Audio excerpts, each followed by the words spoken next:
हम पे तो इल्जाम लगाया गया कि ये ज़मीर फरोश हैं। सर, मैं रोजे में हूं और मुझ पे जो इल्जाम एक बंदे ने लगाया है, मैं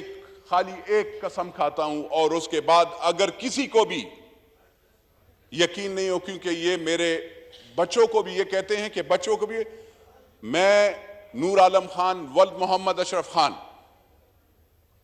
मैं हजरत मोहम्मद मुस्तफ़ा सल्लल्लाहु अलैहि वालिहि वसल्लम का उम्मती नहीं हूंगा कि अगर मैंने पैसे लिया हो या पैसे पे जमीर बेचा हो या वोट वो किया हो। ये मैं खाना काबा में भी जाने के लिए तैयार हूं। और अगर मैंने यही कसम मैं पाकिस्तान के लिए भी, कि मैंने अगर पाकिस्तान के साथ गद्दारी की हो या मैंने कभी किसी गरीब बंदे का फंड खाया हो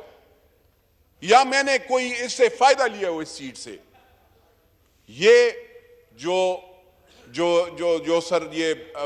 इल्जाम लगा रहे हैं वो लोग जो शायद यहां पे हैं या बाहर हैं, उनसे मैं पूछूंगा क्या मैं तो नैब के लिए, मैं तो यहां पे भी नेशनल अकाउंटेबिलिटी के लिए भी तैयार हूं, मैंने दिया भी है रिकॉर्ड, मैं अब भी तैयार हूं, 10 साल बाद भी चल रहा हूं, मेरे बच्चे भी तैयार होंगे इंशाअल्लाह एहतिसाब के लिए, क्योंकि मैं उनको हराम नहीं खिलाता। लेकिन क्या आप मुझे हिसाब दे सकेंगे कि मैं तो मर्सिडीज से लैंड क्रूजर से मैं करोला में आ गया, आप साइकिल से मर्सिडीज पे कैसे पहुंचे, आप हवाई जहाज पे कैसे पहुंचे, ये हमें बताइएगा। क्योंकि आप जब हमें ये नहीं बताएंगे, मैं आपको एक एक आने का, एक एक चीज का, एक एक पाई का हिसाब दूंगा सर। और ये नहीं है कि यहां पे ये हुकूमत कोई भी हो जाकर बिठा दे, जाकर सूबे खैबर पुख्तूनख्वा में जिन लोगों की हुकूमत है जाकर चेक कर ले, एक एक हिसाब चेक कर ले। अगर उनको लगता है कि नूर आलम ने कोई वो किया तो उनका, मैं यहां पे क्या, मैं रोज़े महशर भी इंशाअल्लाह जवाब दूंगा। मैंने ये कहा है कि जो बंदा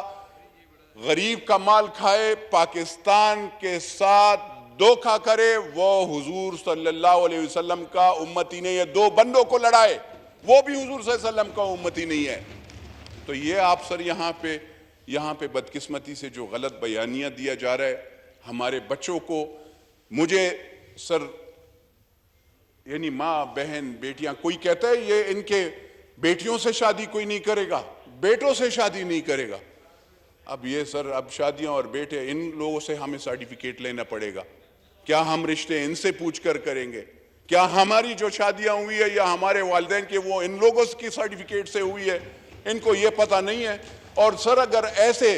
ये तो कुछ भी नहीं है। हमने सर 300 साल से, मैं पेशावर में मेरी फैमिली रह रही है, 300 साल से सर जमींदार घराने से ताल्लुक रखता हूं। जैसे यहां पे जमीनों वाले हैं वैसे हम भी वो जमींदार हैं। किसी की लैंड होल्डिंग ज्यादा होगी, किसी की कम होगी, लेकिन अल्हम्दुलिल्लाह डिक्लेयर्ड है, कोई चोरी का नहीं। मुझे किसी बीवी ने या उसने वो ससुराल से मुझे वो नहीं मिला, मुझे जो भी मिला है मेरे बाप दादा से मिला है। तो मैं तो कोई बाद में खत और कागजात नहीं बनाता हूँ अपने वो खैर ख्वाहों से कि ये फलानी जगह से वो फंडिंग आ गई है फलानी जगह, मैं वो नहीं करता हूँ सर। इस हुकूमत को या अगली पिछली जो भी हुकूमतें, IMF का जहाँ तक बात है सर, मैंने उस वक्त भी जब यहाँ पे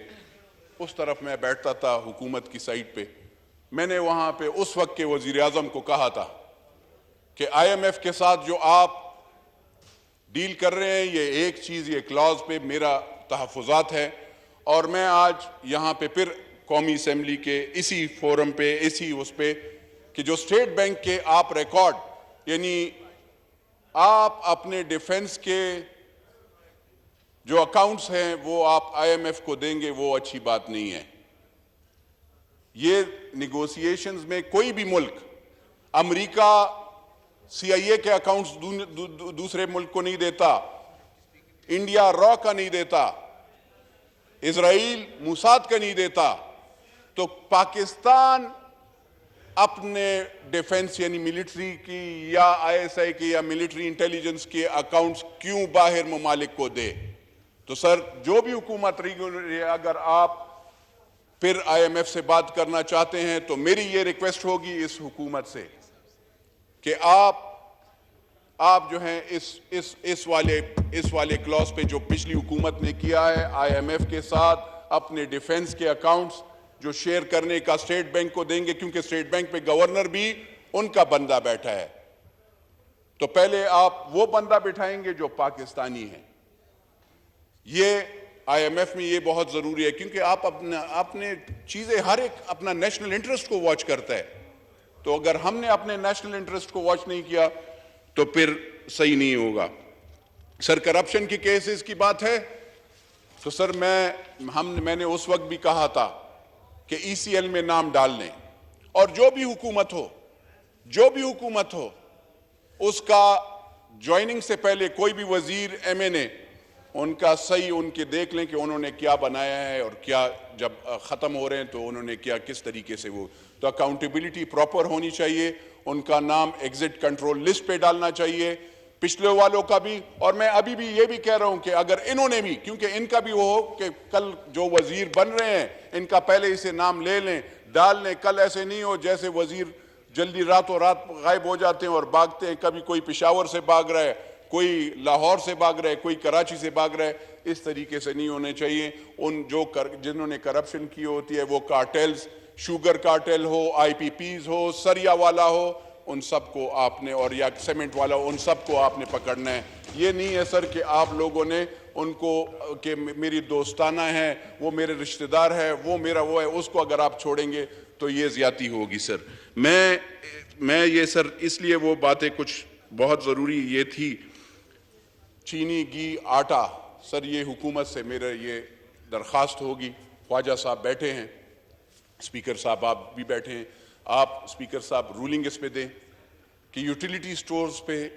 चीनी, घी और आटा, इस पे जितना भी आप सब्सिडी दे सकते हैं वो आप दें। दूसरी बात ये, गरीब की तजलील ना करें कि उनसे शनाख्ती कार्ड आप लें और आप उसे कहें कि आपने अगर 2 किलो चीनी लेना है तो ये आपने दूसरी चीज भी ये फजूल नहीं है, ये ऐसे नहीं होना चाहिए। अगर उसको चीनी की जरूरत है तो उसको चीनी दे, अगर उसको दाल कहीं और से सस्ती मिल रही है तो उसको वो दाल वो वहां से लेनी चाहिए। ये नहीं है कि आप हर चीज मतलब अपनी मर्जी से वो 500, क्योंकि 15,000 और आपने कहा 25,000 रुपए सैलरी,